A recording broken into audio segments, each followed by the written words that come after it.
Vida eterna é esta, que te conheçam a ti, o único Deus verdadeiro, e a Jesus Cristo a quem enviaste.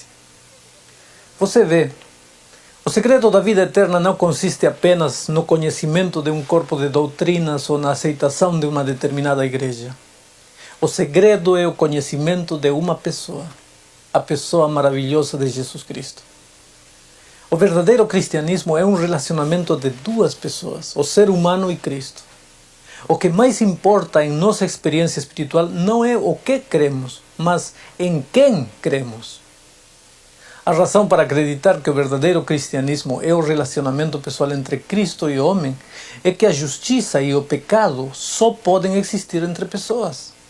Uma estrela, por exemplo, um gato, uma mesa ou uma pedra não podem pecar ou ser justos. Só as pessoas pecam. Por isto, o pecado, mais do que a violação da lei, é a interrupção do relacionamento de amor entre Cristo e o ser humano. Esta é a verdadeira tragédia do pecado. Quando peco, estou ferindo meu Jesus, ferindo a mim mesmo e trazendo separação entre ambos. A maldade do pecado do Éden está melhor revelada no fato de Adão se esconder de Deus do que simplesmente no comer do fruto proibido. Isto é o pior do pecado. O ser humano que outrora corria e se jogava nos braços do pai amante, depois de pecar escondeu-se de medo e causou profundo sofrimento ao coração de Deus. Pergunto, estava o pai triste porque alguém comeu uma fruta? Ou estava sofrendo por causa da separação? Isto nos leva à conclusão de que a salvação e a vida eterna nada mais é do que uma reconciliação ou um novo relacionamento pessoal com o Senhor da salvação. Somos salvos quando cremos em Jesus, quando amamos a pessoa de Jesus, não apenas seu nome, nem suas doutrinas, nem apenas sua igreja. Não podemos, porém, amar uma pessoa sem conhecê-la. Por isso o inimigo fará todo o que puder para nos distanciar mais e mais de Deus, ou então para aproximar-nos com uma ideia completamente errada do Pai.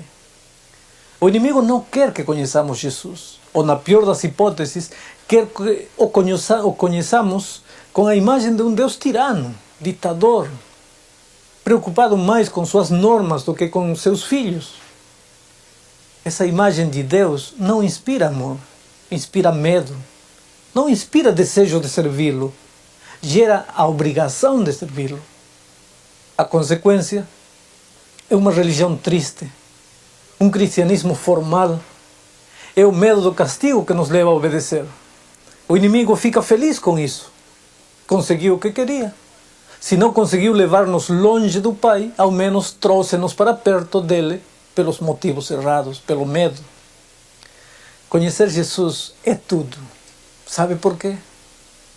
Porque ao conhecê-lo como na realidade Ele é, ao conhecer o que Ele fez por nós na cruz do Calvário, ao saber quanto Ele nos amou e nos ama apesar de nossas atitudes ou de nossa rebeldia, não teremos outro caminho senão apaixonar-nos por Ele, amá-lo com todas as forças de nosso ser.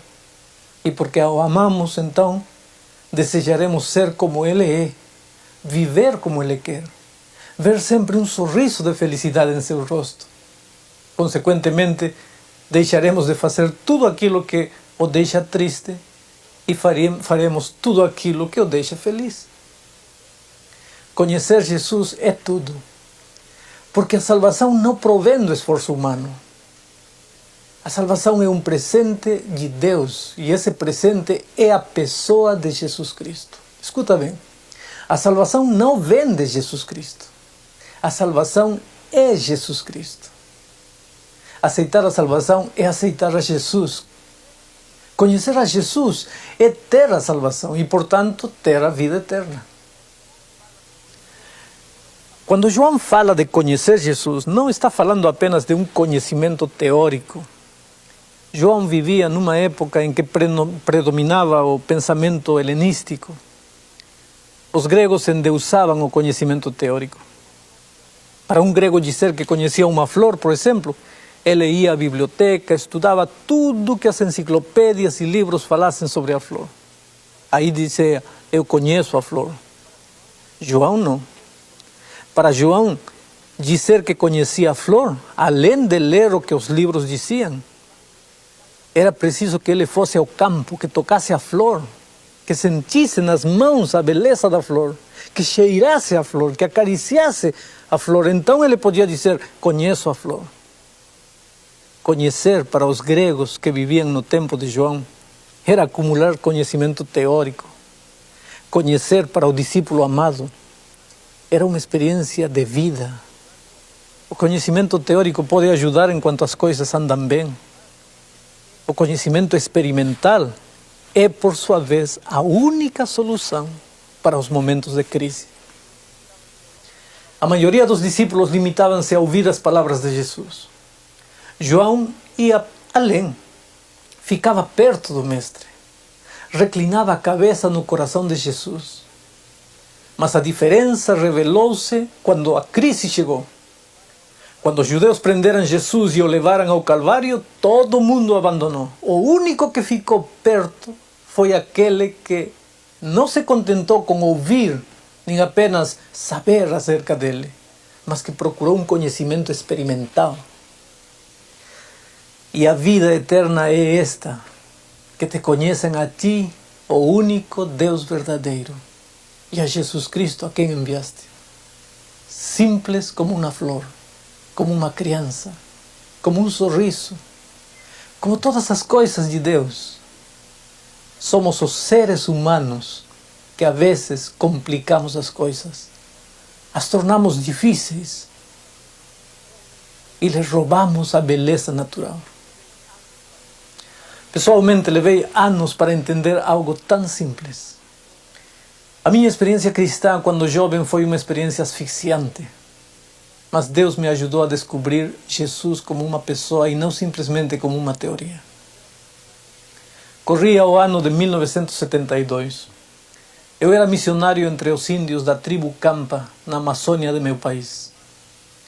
Esses índios moram nas margens do rio Perené. Naquela manhã de sexta-feira, saí de casa com o objetivo de visitar uma aldeia de índios localizada a 2 horas de caminho através da floresta. Não soube precisar em que momento perdi a trilha. Esforcei-me para achá-la, mas toda tentativa acabava me desorientando mais e mais. Os minutos e as horas foram passando. E então as nuvens escuras apareceram, anunciando a tormenta. A chuva chegou junto com a noite, implacável. Assentei-me no chão debaixo de uma árvore e vi passar o tempo, rogando a Deus que me ajudasse a sair daquela situação difícil. Não sei quanto tempo fiquei desse jeito, mas quando notei que a chuva tinha diminuído, reiniciei a caminhada em meio à escuridão e ao barro. Estava completamente molhado, cansado, faminto e a esta altura quase desesperado. Você não pode parar, vai ter que continuar, repetia. Você vai conseguir. Daqui a pouco você achará a aldeia, não pode ficar aqui parado. Mas algo me dizia que tudo era inútil. Que o melhor seria ficar ali a esperar a luz do novo dia. Ficar ali, molhado como estava, sozinho. E se alguma fera aparecesse? Era a primeira vez que me acontecia uma coisa assim. Eu não conhecia a selva. Tinha chegado da capital havia poucos meses. Senti que o medo estava tomando conta de mim e corri como um louco, como se alguém estivesse me perseguindo. A chuva molhava meu rosto, dificultando a visão, se é que se podia enxergar alguma coisa naquela escuridão. Foi aí que escorreguei e caí floresta abaixo. 5, 6 metros talvez. Estava cheio de lama. Não existia mais trilha. Só a escuridão e a música infernal que a chuva produzia ao entrar em contato com as folhas e o chão. Eu não queria aceitar, mas estava perdido. Completamente perdido. Tentei sair do buraco em que me achava.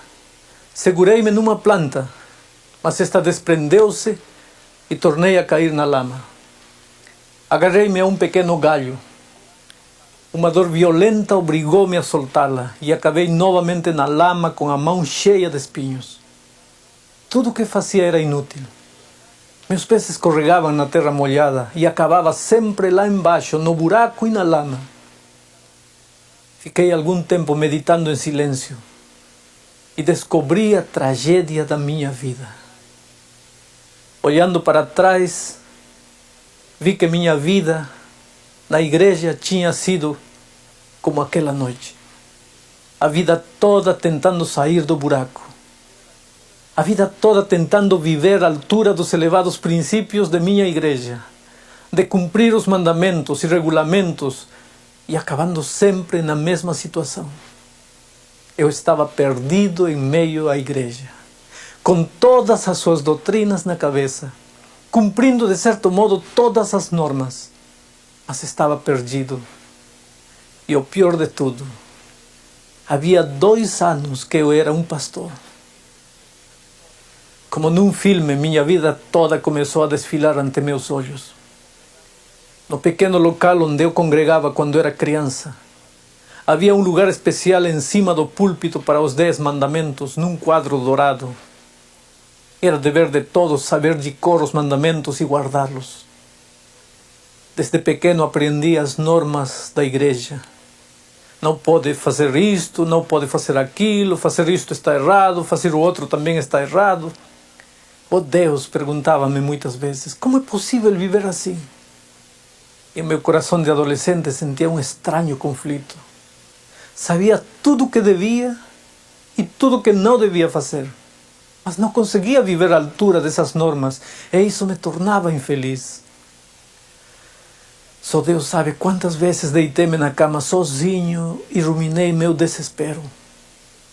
Atormentava-me a ideia de um Deus sempre zangado, sempre pronto a me castigar, esperando de mim o cumprimento de todas as suas normas. Formei-me na faculdade de teologia aos 21 anos, mas em lugar de ser feliz, sentia-me mais angustiado. Deus, o que acontece comigo? Pensava. Por que esta sensação de que sempre estou errado, de que nada está certo? A resposta não vinha. Mas o conflito aumentava. Agora, você é um pastor, repetia para mim. Você tem que ser um exemplo para a igreja. Se alguém tem que cumprir todas as normas ao pé da letra, é você. Como foram tristes os primeiros anos de meu ministério. Não que eu fosse um grande pecador. Meus pecados poderiam ser chamados de suportáveis. Eram pequenos erros. Mas eu sabia que para Deus não havia classificação de pecados. E isso me angustiava. O pior de tudo era que eu conhecia a doutrina de Cristo. Sabia de cor todas as doutrinas da igreja. Os mandamentos de cor. Centenas de versos da Bíblia de cor. Pregava de Jesus e voltava para casa sempre com aquela sensação de que alguma coisa estava errada em minha vida. Deitava e levantava cada dia com as normas e os princípios na cabeça. Andava sempre pensando no que devia e no que não devia fazer. A angústia não desaparecia. Deus foi muito bom comigo, porque apesar de tudo, deu-me muitas pessoas para Jesus nesses 2 primeiros anos de ministério. Aquela noite, lá no interior da mata, molhado e cheio de lama, entendi pela primeira vez o que acontecia comigo. Eu estava perdido. Perdido em meio de uma Amazônia de doutrinas, normas, leis e teologia. Perdido em meio da igreja. Olhei para um lado. Olhei para outro. Onde estava o Jesus do qual pregava? Estava lá, distante, atrás das nuvens. Na minha cabeça só havia teoria, normas e doutrinas. Tive vontade de chorar como uma criança, porque me sentia sozinho. Eu conhecia um nome, não uma pessoa. Eu conhecia uma igreja e não o maravilhoso Senhor dessa igreja. Eu tinha comigo normas e regulamentos, mas não tinha Jesus. E naquela hora, eu não precisava de normas, não precisava de doutrinas, nem de uma igreja. Naquela hora eu precisava de uma pessoa. Chorei aquela noite a tragédia de ter vivido sempre só, tentando sair do buraco e achar a trilha certa, mas acabando sempre na mesma situação, na lama e na tragédia. A chuva estava passando. Um milagre, disse meu coração, preciso de um milagre. Só um milagre poderá me tirar de aqui. E comecei a gritar. Comecei a gritar com todas as forças de meu ser. Na selva, quando alguém está perdido, tem que gritar. Se alguém ouvir seu grito, gritará por sua vez. E assim ambos poderão se ajudar. De repente pareceu-me ouvir uma voz distante. Gritei. Minha voz perdeu-se na imensidão da floresta e o vento trouxe-me a resposta. Alguém estava gritando ao longe. Alguém estava lá. Continuei gritando. E o grito foi se aproximando. Cada vez mais e mais. Pude perceber os passos. Depois, ver a silhueta de alguém. Ao chegar perto de mim, vi seu rosto. Era um índio. Estendeu meu braço. Segurou a minha mão e puxou-me. Era uma mão forte, cheia de calos. Puxou-me com firmeza até chegar lá em cima. Quem é você? Perguntei. Não respondeu. Como você se chama? Silêncio. De onde você veio? A mesma resposta. Segurou meu braço e começou a caminhar. Seus passos eram firmes. Em momento nenhum respondeu às minhas perguntas. Andamos em silêncio algum tempo até chegarmos a certo ponto. Lá embaixo havia luz. Era o lugar que estava procurando. Estava salvo. Na manhã seguinte desci até uma pequena cachoeira para me lavar. Ajoelhei-me ouvindo a música da água ao cair e o canto dos passarinhos. Pela primeira vez, senti que não estava mais sozinho. Minha oração não ia para cima, ficava aqui ao lado. Disse: Senhor Jesus, agora sei que não és uma doutrina, és uma pessoa maravilhosa. Como fui capaz de andar sozinho a vida toda? Oh Senhor, agora entendo por que não era feliz. Estavas faltando tu. Quero amar-te, Senhor. Quero segurar sempre teu braço poderoso. Sei que sem ti estou perdido. Quero daqui para frente estar preocupado só em segurar tua mão de amigo. Quero sentir-te a meu lado. Saber que estás não somente lá nos céus, mas aqui comigo. Hoje entendo, Senhor, o que estava faltando. Estavas faltando tu em minha vida. Desde aquele momento, comecei a encarar a vida cristã, não como uma pesada carga de normas e proibições e regulamentos, mas como a maravilhosa experiência de caminhar lado a lado com Jesus. As doutrinas começaram a ter vida nova para mim. Tudo que antes era opaco e sem cor, começou a adquirir o maravilhoso brilho da felicidade. Aquele índio me ensinou uma lição que precisava aprender. Talvez a maior lição da minha vida. Sozinho, estaria sempre perdido, sempre angustiado, sempre infeliz. Precisava da ajuda de um amigo que conhecesse o caminho melhor do que eu. E achei esse amigo maravilhoso em Jesus. Poderia você abrir o coração a Jesus neste momento? Você não está só. Talvez ao longo dos anos o acompanhou também a sensação de carregar esse vazio interior, apesar de fazer parte de uma igreja cristã. Por quê? Simplesmente porque Jesus nunca passou de ser um nome ou uma doutrina bonita. Mas neste momento, Ele quer tornar-se parte de sua vida. Ele o convida a viver a mais linda experiência de amor. Está você disposto a aceitá-lo? Lembre-se, conhecer Jesus é tudo. É isso que Sonete vai cantar agora. Estou cansada de encontrar as pessoas sem sorrir, caminhando em meio à dor e sem rumo aqui. Vão vivendo sem sentir o amor de Deus. A tristeza e solidão são caminhos seus. Conhecer Jesus é viver o amor. Ele é paz na aflição. Ele é salvação.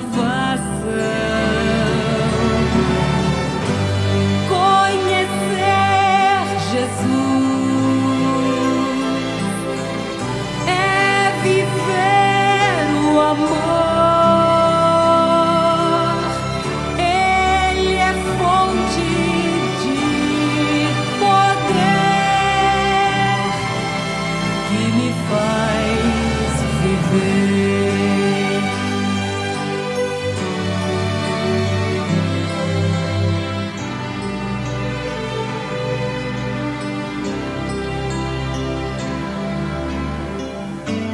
Cristo é luz na escuridão deste mundo tão cruel. Ele é paz ao coração e nos mostra o céu. Cristo sempre vai estar onde está a dor. Todos devem conhecer este grande amor. Conhecer Jesus é viver o amor. Ele é paz na aflição. Ele é salvação. Conhecer Jesus é viver o amor. Ele é fonte de poder. Ele é fonte de poder que me faz viver. Obrigado, Sonete. Vamos orar. Pai querido, o segredo da vida eterna está em conhecer-te. Vem cá, Senhor, fica conosco. Participa de nosso dia a dia e dá sentido à nossa vida. Em nome de Jesus. Amém.